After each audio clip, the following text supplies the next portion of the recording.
இப்போ எக்ஸாம்ல என்ன மாதிரி கொஸ்டின் கேட்பாங்க, இதில் அனலைஸ் எப்படி பண்ணியிருக்காங்கங்கிறது மட்டும் நான் சொல்கிறேன். இதை மட்டும் ஜஸ்ட் நோட் பண்ணிக்கங்க, ரொம்ப ரொம்ப முக்கியம்.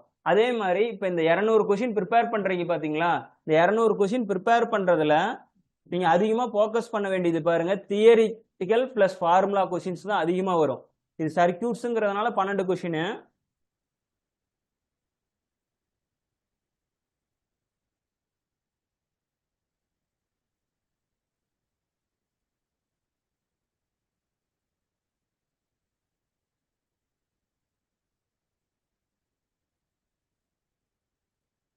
இதில் பார்த்தீங்க அப்படின்னா பாருங்க, தியரிட்டிக்கல் அண்ட் ஃபார்முலாஸ் மட்டும் பார்த்தீங்கன்னா எவ்வளோ கொஸ்டின் வரும்? 13 கொஸ்டின் வரும். சரிங்களா? தியரி ஃபார்முலாஸ் எல்லாம் நீங்கள் சில பேர் ஃபார்முலாஸ் எல்லாம் படிக்கவே மாட்டாங்க, தியரிட்டிக்கல் கான்செப்ட்ஸும் படிக்கவே மாட்டாங்க. அதெல்லாம் வந்து டைம் வேஸ்ட் சார். நான் சம்மு போடுறேன் சார். சம் போடுறேன்னா சம்முலாம் எவ்வளோ தெரியுமா கேட்குறாங்க? சம்முலாம் வந்து ஒரு 80 கொஷின்ஸ். நான் சொல்றது, நம்ம சம்முக்கே அதிக முக்கியத்துவம் கொடுத்தா கூட 130 கொஷின்ஸ் வந்து தியரிட்டிக்கல் அண்ட் ஃபார்முலாவில் வரும், 70 கொஷின்ஸ் சம் வரும். எல்லா சப்ஜெக்டும் சேர்த்து சொல்கிறேன். ஆனால் இந்த டைம் வந்து அதே மாதிரி தான் இப்போ ரீசெண்டாக கேட்டுக்கிட்டு இருக்காங்க. சரிங்களா? தியரிட்டிக்கல் தான் ரொம்ப ரொம்ப ரொம்ப ரொம்ப ரொம்ப இம்பார்ட்டன்ட். ஃபார்முலா பேசிஸ்லையும் கட்டாயமாக வரும். அதனால தியரி ப்ளஸ் ஃபார்முலா நீங்கள் படிச்சீங்கன்னாவே மோஸ்ட் ஆஃப் த கொஷின்ஸ் நீங்கள் என்ன பண்ணிடலாம்? அட்டன் பண்ணிடலாம். அதனால சம்மு போட்டு டைம் வேஸ்ட் பண்ணாதீங்க. சம்மு போடுங்க, ஆனால் அதை விட ரொம்ப ரொம்ப முக்கியம் தியரிட்டிக்கல் ஃபார்முலா. பார்த்தீங்கன்னா ஃபர்ஸ்ட் எலக்ட்ரிக்கல் சர்க்கியூட்ஸு. இதில் ரொம்ப ரொம்ப முக்கியமானதுன்னு பார்த்தீங்கன்னா, இதில் நான் வந்து சாப்டர் வைஸாக பிரிச்சிருக்கேன். சரிங்களா? இதில் சாப்டர்ஸ் இருக்காது, சப்ஜெக்டில் எதுவும் ஒரு சாப்டர் வைஸ் இருக்காது. நான் சாப்டர் வைஸாக பிரிச்சிருக்கேன். பேசிக் கான்செப்ட்ஸ் அப்படிங்கிறதுக்குள்ளார என்னென்ன வந்து வரும்னா, சர்க்கியூட் எலமெண்ட்ஸு, கிர்ச்சாஃப் லா, மெஷ், நோடலு. சரிங்களா? இது எல்லாமே எதுக்குள்ளார வந்துடும்னா பேசிக் கான்செப்ட்ஸுக்குள்ளார வந்துடும். இந்த பேசிக் கான்செப்ட்டுங்கிறது ரொம்ப ரொம்ப முக்கியமான ஒரு இது. இந்த பேசிக் கான்செப்ட்ல பார்த்தீங்கன்னா 8 கொஸ்டின், 6, 11. இப்போ ரீசெண்ட் டைம்ஸ்ல தான் பேசிக் கான்செப்ட்ஸ்ல கொஞ்சம் வெயிட்டேஜ் குறைச்சிருக்காங்க. அதுக்கு முன்னாடிலாம் பேசிக் கான்செப்ட்ஸ் அதிகமாக கேட்டிருக்காங்க. இப்போ எலக்ட்ரிக்கல் சர்க்கியூட்ஸ்ல 25 கொஸ்டின்ஸ் கேட்டதுனால மேக்சிமம் பேசிக் கான்செப்ட்ஸ்ல இருந்து வரும். Circuit element, Kirchhoff, mesh, nodal நல்லா தெரிஞ்சுக்கங்க. நான் சொல்ற கொஸ்டின் அப்படியே மார்க் பண்ணிக்கங்க. பேசிக் கான்செப்ட்ல எப்படி சார் கொஸ்டின் கேட்பாங்கன்னா, உங்களுக்கு வோல்டேஜ் கண்டுபிடிக்கிறது, கரண்ட் கண்டுபிடிக்கிறது, பவர் கண்டுபிடிக்கிறது, இந்த மாதிரி கொஸ்டின்ஸ் கேட்பாங்க. அது நீங்க மெஷ்லயோ, நோடல்லையோ, கிர்ச்சாஃப்லயோ எதுலயோ ஒன்று அட்டன் பண்ணுங்க போதும். என்னென்ன கேட்பாங்க? Voltage, current, resistance, power. சரிங்களா? அதே மாதிரி star to delta, delta to star transformation அப்படிங்கிறதும் கட்டாயமா கேட்பாங்க. இந்த மாதிரி கொஸ்டின்ஸ்லாம் பேசிக் கான்செப்ட்ஸ்ல நீங்க எக்ஸ்பெக்ட் பண்ணலாம். கட்டாயமா அது ரிலேட்டடான கொஸ்டின்ஸ் தான் அதிகமா வரும். சரிங்களா? அதுக்கப்புறம் சூப்பர் மெஷ், சூப்பர் நோடு வாய்ப்புகள் இருக்கு. சரிங்களா? அந்த மாதிரி கொஸ்டின்ஸும் ரொம்ப சிம்பிளா தான் கேட்பாங்க. அடுத்தது நெட்வொர்க் தியரம். நெட்வொர்க் தியரம் அப்படிங்கறது நமக்கு என்ன கொடுத்திருக்காங்க அப்படின்னா, ஏசி சர்க்கியூட்ஸும் டிசி சர்க்கியூட்ஸ்லயும் நெட்வொர்க் தியரம் இருக்கு. Thevenin's, Norton's, superposition, MPT. இதுல ரொம்ப ரொம்ப முக்கியமான தியரம் தெவெனின்ஸ் தியரம். சரிங்களா? தெவெனின்ஸ் தியரமும் மேக்சிமம் பவர் டிரான்ஸ்ஃபர் தியரமும் ரொம்ப ரொம்ப முக்கியம். இதுல இருந்து மேக்சிமம் நம்பர் ஆஃப் கொஸ்டின்ஸ் கேட்டுருவாங்க. எல்லாமே படிக்கணும், இருந்தாலும் ரொம்ப ரொம்ப முக்கியமானது அப்படின்னு பாத்துக்கிட்டீங்கன்னா தெவெனின்ஸ் தியரமும் மேக்சிமம் பவர் டிரான்ஸ்ஃபர் தியரமும். அந்த மேக்சிமம் பவர் டிரான்ஸ்ஃபர் தியரத்திலையும் கண்டிஷன்ஸ் பார் இருக்கும். ஆர் லோடு இருந்ததுன்னா என்ன கண்டிஷனு, ஆர்எல் லோடு இருந்தா என்ன கண்டிஷன் எம்பிடிக்கு அப்படிங்கிறது இருக்கும். சரிங்களா? கண்டிஷனுக்கு ஒரு டேபிள் கொடுத்துருப்பாங்க. அந்த டேபிள் கொஞ்சம் நல்லா இம்பார்ட்டன்டா படிச்சிங்க. அந்த கண்டிஷன் வந்து கட்டாயமா கேட்பாங்க. அதுக்கப்புறம் தெவெனின்ஸ் வோல்டேஜ், தெவெனின் ரெசிஸ்டன்ஸ் வந்து கட்டாயமா கேட்பாங்க தெவெனின்ஸ் தியரத்துல இருந்து. நார்தான்ஸ் தியரம்ஸ் ரொம்ப ரேர். சப்போஸ் ஷார்ட் சர்க்கியூட் கரண்டோ அல்லது தெவெனின்ஸ் நார்தான்ஸோட மாடல்ஸோ வந்து கேட்பாங்க. சரிங்களா? நார்தான்ஸ் தியரம் ரொம்ப லெஸ் இம்பார்ட்டன்ட். அதை விட ரொம்ப ரொம்ப இம்பார்ட்டன்ட் வந்து தெவெனின்ஸ் தியரம். தெவெனின்ஸ் தியரத்துல தெவெனின் ரெசிஸ்டன்ஸ், தெவெனின் வோல்டேஜ் வந்து கேட்பாங்க. சரிங்களா? அதுல பாருங்க ரொம்ப ரொம்ப இம்பார்ட்டன்ட். இதுக்கான மார்க்ஸ் எல்லாமே எத்தனை கொஸ்டின் கேட்டிருக்காங்கிறது. அடுத்தது டிரான்சியன்ஸ். அடுத்தது பாத்தீங்கன்னா டிரான்சியன்ஸ் வந்து பாத்துக்கிட்டீங்கன்னா ஃபர்ஸ்ட் ஆர்டர் நெட்வொர்க். சரிங்களா? டிரான்சியன்ஸ்ல வந்து எது ரொம்ப ரொம்ப ஃப்ரீக்வெண்டா கேட்பாங்க அப்படின்னா ஃபர்ஸ்ட் ஆர்டர். 2 or 3 கொஸ்டின்ஸ் கூட வரதுக்கான வாய்ப்புகள் இருக்கு. கொஸ்டின்ஸ்னு எடுத்துக்கிட்டீங்கன்னா ஃபர்ஸ்ட் ஆர்டர்ல கரண்டோ வோல்டேஜுக்கான ஈக்குவேஷனா கேட்பாங்க. Source free RL, source free RC, source RL, source RLs RC. சரிங்களா? ஃபர்ஸ்ட் ஆர்டர் நெட்வொர்க்ல கரண்ட், வோல்டேஜ் இதெல்லாம் கண்டுபிடிக்கிறதுக்கு கான ஈக்குவேஷன் ஒரு காமன் ஃபார்முலா இருக்கும், அதுல இருந்து சப்ஸ்டிட் பண்ணி கண்டுபிடிக்கிற மாதிரி இருக்கும். ஃபர்ஸ்ட் ஆர்டர் நெட்வொர்க் ரொம்ப ரொம்ப ரொம்ப முக்கியம். நான் சொன்ன இந்த 4 நெட்வொர்க்கும் நல்லா படிச்சுக்கங்க. என்னது? Source free RL, source free RC, source RL, source RC. சரிங்களா? இந்த 4 நெட்வொர்க்கும் படிச்சுக்கங்க. இதுக்கான voltage, capacitor voltage, resistor current, voltage, இது எல்லாமே படிச்சுக்கங்க. 4 ஈக்குவேஷன் இருக்கும் ஒவ்வொன்றுக்கும். அதுக்கான ஈக்குவேஷன் நீங்க படிச்சீங்கன்னாவே ஆட்டோமேட்டிக்கா கொஸ்டின்ஸ் நீங்க ஈஸியா அதுல அட்டன் பண்ணிடலாம். அதுக்கப்புறம் டிரான்சியன்ஸ்ல வேற என்ன சார் கேட்பாங்கன்னா டைம் கான்ஸ்டன்ட் கேட்பாங்க. அதை விட்டாங்க. டிரான்சியன்ஸ்ல என்ன கேட்பாங்க அப்படின்னா time constant. Tau is equal to L by R அப்படின்னு பார்த்துருப்பீங்க. என்ன சர்க்கியூட்டுக்கு? ஆர்எல் சர்க்கியூட்டுக்கு. ஒரு சர்க்கியூட் கொடுத்துட்டு அதுல இருந்து என்ன கேட்பாங்க? டைம் கான்ஸ்டன்ட் கேட்பாங்க. சரிங்களா? அதே ஆர்சி சர்க்கியூட்டா இருந்தது அப்படின்னா டைம் கான்ஸ்டன்ட்கான formula RC, Thevenin equivalent resistance கண்டுபிடிச்சு இங்க கண்டுபிடிக்கிற மாதிரியும் கொஸ்டின்ஸ் வரதுக்கான வாய்ப்புகள் இருக்கு. கால்குலேஷன் ஃபார் டைம் கான்ஸ்டன்ட் அது படிச்சுக்கங்க. அடுத்தது நெக்ஸ்ட் வந்து பாத்துக்கிட்டீங்க அப்படின்னா 2018, 19 அந்த மாதிரி கேட்டகரியில எல்லாம் வந்து இந்த என்ன பண்ணாங்க, டிரான்சியன்ட் ரெஸ்பான்ஸ்ல எப்படி கேட்டாங்க அப்படின்னா சோர்ஸ் ஃப்ரீ ஆர்எல்சி சர்க்கியூட்ல damping, critical damping, under damping, over damping, அதுக்கான கண்டிஷன்ஸ் எல்லாம் என்னென்ன அப்படின்னு கேட்டாங்க. பிளஸ் டேம்பிங் கண்டுபிடிக்கிறதுக்கு ஒரு ஃபார்முலா இருக்கு, ஆர்எல்சியை யூஸ் பண்ணி. பிளஸ் இதே நீங்க கண்ட்ரோல் சிஸ்டம்லயும் அது படிப்பீங்க. சர்க்கியூட்ஸ்லயும் வரும், கண்ட்ரோல் சிஸ்டம்லயும் வரும். அது ரொம்ப ரொம்ப இம்பார்ட்டன்ட். சரிங்களா? சோர்ஸ் ஃப்ரீ ஆர்எல்சி நெட்வொர்க்ல நான் சொன்ன ஃபார்முலாஸ் எல்லாம் டேம்பிங், அண்டர் டேம்பிங்கா, கிரிட்டிக்கல் டேம்பிங்கா, ஓவர் டேம்பிங்கா, டைப் ஆஃப் டேம்பிங் கண்டுபிடிக்கிற மாதிரி கொஸ்டின்ஸ் கேட்பாங்க. அல்லது ஜீட்டா கண்டுபிடிக்கிற மாதிரி ஒரு ஃபார்முலா இருக்கும். இது வந்து சீரிஸ் ஆர்எல்சிக்கும் படிச்சுக்கங்க, பேரல் ஆர்எல்சிக்கும் படிச்சுங்க. 2018-19 கேட்டகரியில கிட்டத்தட்ட ஒரு 4 to 5 கொஸ்டின்ஸ் இதுல இருந்தே கேட்டிருந்தாங்க. சரிங்களா? அதனால இது ரொம்ப ரொம்ப இம்பார்ட்டன்டான டாபிக். அங்க விட்டாங்க, ஃபர்ஸ்ட் ஆர்டர்ல விட்டுட்டாங்க, கொஸ்டின் கேட்கல அப்படின்னா நேரா எங்க வந்து இறங்குவாங்க? இதுல வந்து இறங்குவாங்க. அடுத்தது Laplace transform of inductor and then capacitor. Laplace transform equivalent circuits of inductor and capacitor.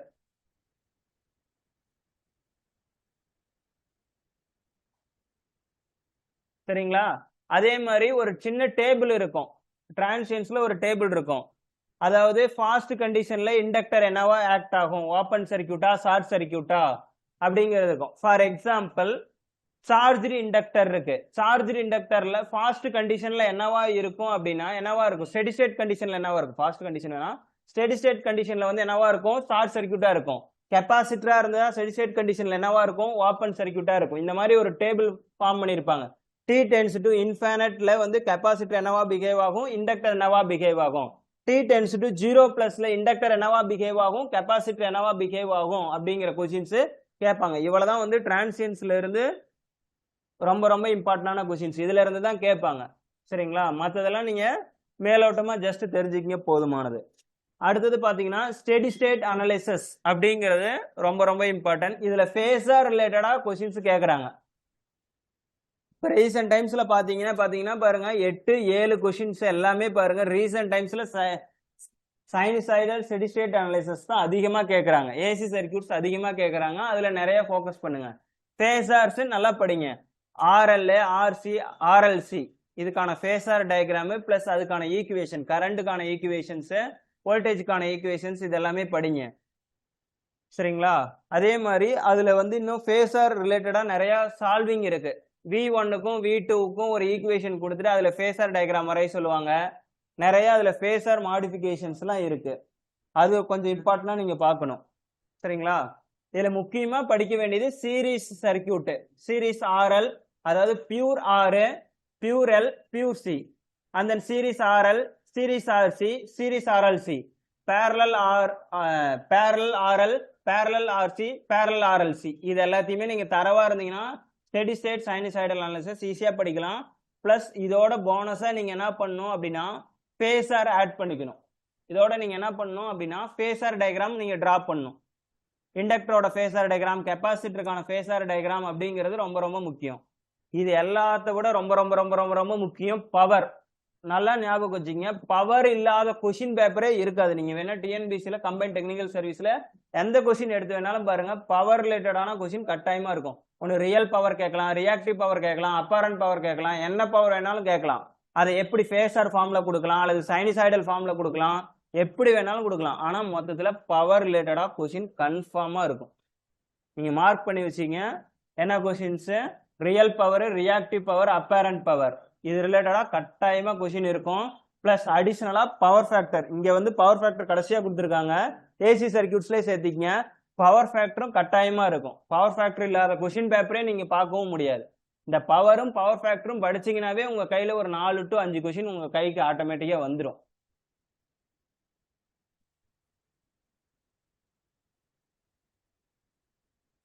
வேற ஏதாவது விட்டமா? அடுத்தது 2 port நெட்வொர்க். 2 port நெட்வொர்க்கும் நம்ம செலக்டிவா சொல்லிடலாம். அதே மாதிரி எவ்ரி கொஸ்டின் பேப்பர்ல இருந்து 2 port நெட்வொர்க்ல 2 or 3 கொஸ்டின் கட்டாயமா கேட்பாங்க. அந்த 2 or 3 கொஸ்டினும் நான் என்னங்கறத இப்பயே சொல்லிடுறேன். சரிங்களா? பாராமீட்டர்ஸ்ல ரெசிப்ராசிட்டி கண்டிஷன்ஸ், சிமெட்ரிசிட்டி கண்டிஷன்ஸ்னு இருக்கும். அதுக்கப்புறம் பை நெட்வொர்க், டி நெட்வொர்க்னு இருக்கும் பாத்தீங்களா? இது கட்டாயமா கேட்பாங்க. பைல இருந்து y கண்டுபிடிப்போம், டீல இருந்து z பாராமீட்டர் கண்டுபிடிப்போம். சரிங்களா? பை நெட்வொர்க், y நெட்வொர்க்ல இருந்து z பாராமீட்டர், y பாராமீட்டர் கண்டுபிடிக்கிற மாதிரி கொஸ்டின் கேட்பாங்க. அப்படின்னா கண்டிஷன் ஃபார் ரெசிப்ராசிட்டி, z பாராமீட்டருக்கு ரெசிப்ராசிட்டி கண்டிஷன் என்ன, y பாராமீட்டருக்கு சிமெட்ரிசிட்டி கண்டிஷன் என்னன்னு கேட்பாங்க. அதுக்கு ஒரு டேபிள் மாதிரி இருக்கும். அந்த டேபிள் படிச்சீங்கன்னா ஒரு கொஸ்டின் வரும். நான் சொன்ன பை நெட்வொர்க், டி நெட்வொர்க்ல இருந்து கொஸ்டின் வரும்.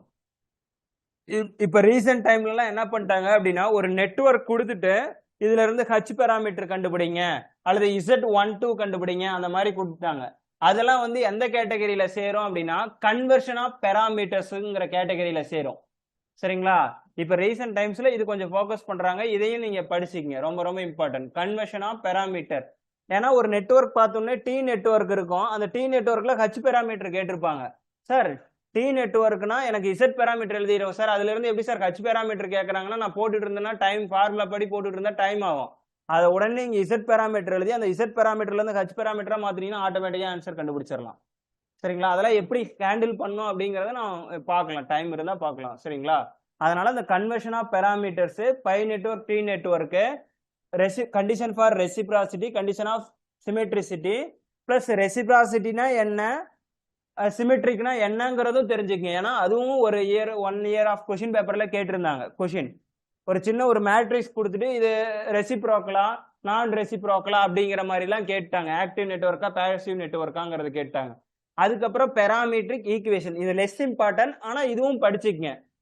இப்ப ஹச் பாராமீட்டருக்கான ஒரு ஈக்குவேஷன் இருக்கும். இசட் பாராமீட்டருக்கு v1 is equal to z11 i1 plus z12 i2, v2 is equal to z21 into i1 plus z22 i2ங்கிற ஈக்குவேஷன் இருக்கும். அந்த ஈக்குவேஷன்ஸும் படிச்சுக்கங்க. பாராமீட்டர்ஸ்க்கான ஈக்குவேஷன் இது லீஸ்ட் இம்பார்ட்டன்ட். ஆனா நான் சொன்ன இந்த 2 கொஸ்டின் பாருங்க, டிஃபால்ட்டா பாருங்க 2 கொஸ்டின் வந்து கேட்கறாங்க, இல்ல 3 கொஸ்டின் கேட்கறாங்க. 2 போர்ட்ல இருந்து இவ்வளவுதான். நீங்க அந்த parameter by network, y network, condition for reciprocity இது படிச்சீங்கன்னா கட்டாயமா வரும். அடுத்தது 3 phase சர்க்யூட்ஸ். முன்னாடிலாம் வந்து 3 phase சர்க்யூட்ஸ் அதிகமா கேட்கல. சரிங்களா? 3 phase சர்க்யூட்ஸ் என்ன பண்ணல, அதிகமா கேட்கல. ஆனா இப்ப வந்து என்ன பண்றாங்கன்னா 3 phase சர்க்யூட்ஸ் அதிகமா கேட்கறாங்க. சரிங்களா? 2 or 3 கொஸ்டின்ஸ் வந்து என்ன பண்றாங்க 3 phase சர்க்யூட்ஸ்ல கேட்பாங்க. ஆனா இதுல ஒரு சின்ன ஒரு கஷ்டம் இருக்கு. என்ன கஷ்டம் அப்படின்னா, கால்குலேட்டர் இல்லாத மாதிரி போட முடியாத கொஸ்டின்ஸ் எல்லாமே 3 phaseல இருந்து கேட்கறாங்க மேக்சிமம். சரிங்களா? அதனால இதுல பேலன்ஸ்டு அண்ட் தென் அன்பேலன்ஸ்டு ரெண்டுமே படிச்சுக்கங்க. நமக்கு கஷ்டமா கேட்கணும்னு நினைச்சிட்டாங்கன்னா அன்பேலன்ஸ்டுக்குள்ளார போயிருவாங்க. சரிங்களா? கஷ்டமா கேட்கணும்னா அன்பேலன்ஸ்டுக்குள்ளார போயிருவாங்க. Maximum balanced condition, star connection, delta connection, இதுக்கான பேசர் ரிலேஷன்ஷிப் இருக்கும். சரிங்களா? ஸ்டார் கனெக்ஷனுக்கும் டெல்டா கனெக்ஷனுக்கும் பேசர் ரிலேஷன்ஷிப் இருக்கும். அந்த பேசர் ரிலேஷன்ஷிப் ரொம்ப ரொம்ப ரொம்ப ரொம்ப முக்கியம். பேஸ் வோல்டேஜுக்கும் லைன் வோல்டேஜுக்கும் உள்ள பேசர் ரிலேஷன்ஷிப் படிச்சுக்கங்க. 30 டிகிரி பிஹைண்டா இருக்கும், 30 டிகிரி ஹெட் லீடா இருக்கும் அப்படிங்கிற கான்செப்ட்ஸ் இருக்கு. அது ரொம்ப ரொம்ப முக்கியம். சரிங்களா? ஸ்டார் கனெக்ஷன், டெல்டா கனெக்ஷன் படிச்சுக்கங்க. பேசிக்ஸ் ஆஃப் 3 phase சர்க்யூட்ஸும் படிங்க. அதாவது ஃபேஸ் சீக்வன்ஸ்னா என்ன, அதை எப்படி கண்டுபிடிக்கிறோம் அப்படிங்கறதான் பேசிக்ஸ். சரிங்களா? அதுவும் படிச்சுங்க. மேக்சிமம் இதுல இருந்து கொஸ்டின்ஸ் 3 phase சர்க்யூட்ஸ்ல கேட்கணும் அப்படின்னா பேலன்ஸ்டு சர்க்யூட் கேட்பாங்க. அப்படி ரொம்ப கஷ்டமா கேட்கணும்னா அன்பேலன்ஸ்டு கேட்டுருவாங்க. சரிங்களா? இதுல இது வந்து உங்களுக்கே தெரியும், இது எலக்ட்ரிக் சர்க்யூட்ஸ். அப்ப மேக்சிமம் எதுதான் ஃபோக்கஸ் பண்ணுவாங்க, நியூமரிக்கல் தான் ஃபோக்கஸ் பண்ணுவாங்க. இங்க பாருங்களேன், எல்லா கொஸ்டின்ஸுமே மோஸ்ட் ஆஃப் த கொஸ்டின்ஸ் எல்லாமே எபோவ் 10 கொஸ்டின்ஸ்க்கு மேல எல்லாமே பாருங்க எது இருக்குன்னு பாருங்க நியூமரிக்கல் தான் இருக்கு. அப்ப 25 கொஸ்டின்ல கிட்டத்தட்ட உங்களுக்கு ஒரு 5 கொஸ்டினுக்கு பக்கமா நியூமரிக்கல் தான் வரும். என்னோட கணிப்பு கரெக்டா இருந்தா சர்க்யூட் தியரியில 25 கொஸ்டினா 25 கொஸ்டின்ல மேக்ஸிமம் 5 கொஸ்டின் நியூமரிக்கல் தான் வரும். அப்ப நீங்க சர்க்யூட் தியரியை full and full numerical point of வியூல தான் நீங்க படிக்கிறீங்க. தியரட்டிக்கல் பாயிண்ட் ஆஃப் வியூல ஒரு 10% ஆர் 20% மட்டும் படிங்க போதுமானது. சரிங்களா? இங்க தியரட்டிக்கல் பிளஸ் ஃபார்முலா பேசிஸ்ல ரொம்ப ரொம்ப கம்மி லிமிட்டடா தான் வரும். சரிங்களா?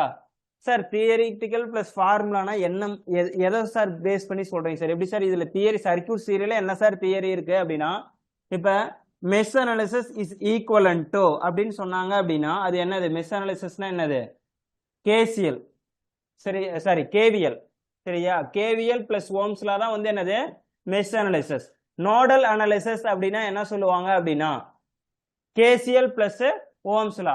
சூப்பர் மெஷ் சூப்பர் நோடல் அப்படின்னா கேசிஎல் கேவிஎல் பிளஸ் ஓம்ஸ்லா. இது மூணு வந்துடும்.